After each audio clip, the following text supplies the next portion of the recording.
Hey everyone, welcome back to our channel WebToTech. In today's tutorial, I'll guide you through the process of making a Spotify playlist private. So without further delay, let's get started. First thing first, open Spotify app on your device.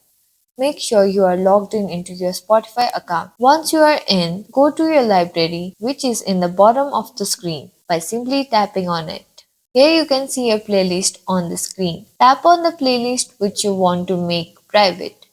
After that, tap on the three dot which is in the middle of the screen.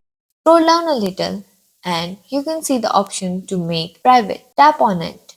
Again, tap on make private. And that's it, your Spotify playlist is now private. If you found this tutorial helpful, don't forget to give it a thumbs up and subscribe for more videos like this. Thanks for watching and I'll see you in the next video.